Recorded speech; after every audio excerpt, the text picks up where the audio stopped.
Can I have business with Allah? Can I make business with Allah?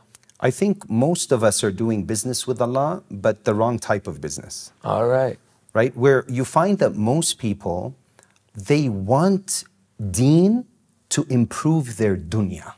Right? We talk about that. I said, okay, if you pray and you're close to Allah, you will have barakat. Yes, that's a bonus, but that shouldn't be your main aim. The true tijara, the correct tijara, Allah tells us about it in the Quran. Because we want deen in order to improve our dunya, while Sahaba sacrifice dunya in order to achieve their deen. It's a huge difference.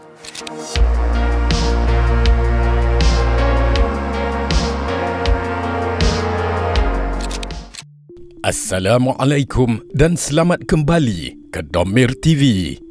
Bolehkah kita berniaga dengan Allah Subhanahu wa Ta'ala?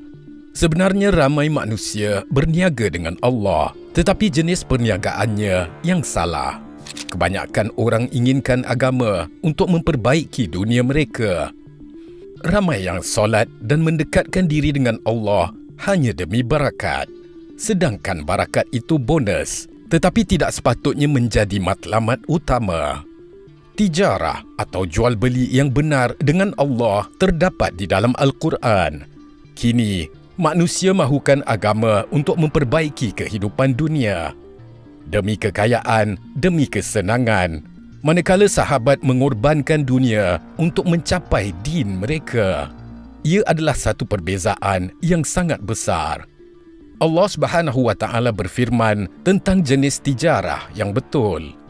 Wahai orang-orang yang beriman, mahukah aku tunjukkan sesuatu perniagaan yang boleh menyelamatkan kamu dari azab siksa yang tidak terperi sakitnya, iaitu kamu beriman kepada Allah dan Rasul-Nya, serta kamu berjuang membela dan menegakkan agama Allah dengan harta benda dan diri kamu. Yang demikian itulah yang lebih baik bagi kamu, jika kamu hendak mengetahui hakikat yang sebenarnya.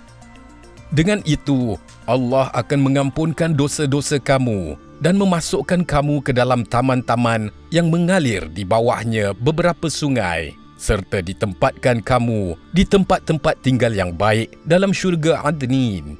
Itulah kemenangan yang besar. Betapa indahnya janji Allah Subhanahu wa Ta'ala dengan memberi keampunan kepada semua dosa-dosa mereka yang berkorban di jalannya. Kemudian Allah juga menjanjikan kemenangan di dalam hidup ini. Di saat ini, seperti yang sedang berlaku di Gaza, contohnya, semua orang sedang mencari nusrah dan kejayaan daripada Allah Subhanahu wa Ta'ala. Tetapi Allah telah pun mengajar orang-orang beriman bagaimana untuk capai kemenangan ini. Setiap kita perlu berkorban, jiwa, harta, masa atau tenaga demi menegakkan agama Allah. Namun masih ramai yang tidak bersedia untuk berkorban demi Allah kerana sayangnya, nilai agama ini tidaklah setinggi mana di dalam hati kita. Nilai dunia, wang, harta, rumah besar, kereta baru lebih disayangi. Kita sanggup bekerja keras dan menabung demi Mercedes atau BMW terbaru, dan kita akan marah jika sesiapa mencalarkan atau merosakkan kereta kita itu. Mengapa? Kerana kita telah mengorbankan segala-galanya untuk kereta itu. Maka nilai kereta itu terpahat di hati.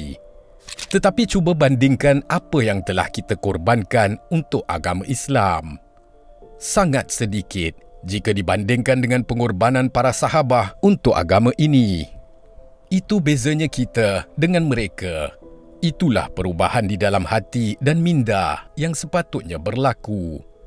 Di antaramu ada orang yang menghendaki dunia, dan di antara kamu ada orang yang menghendaki akhirat.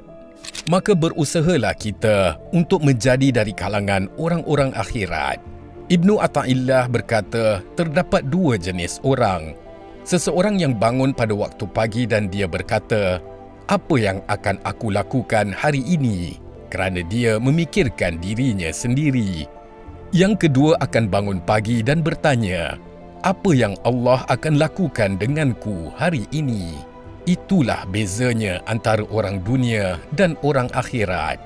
Orang kedua iaitu yang mutawakkil, dia akan bangun dengan gembira.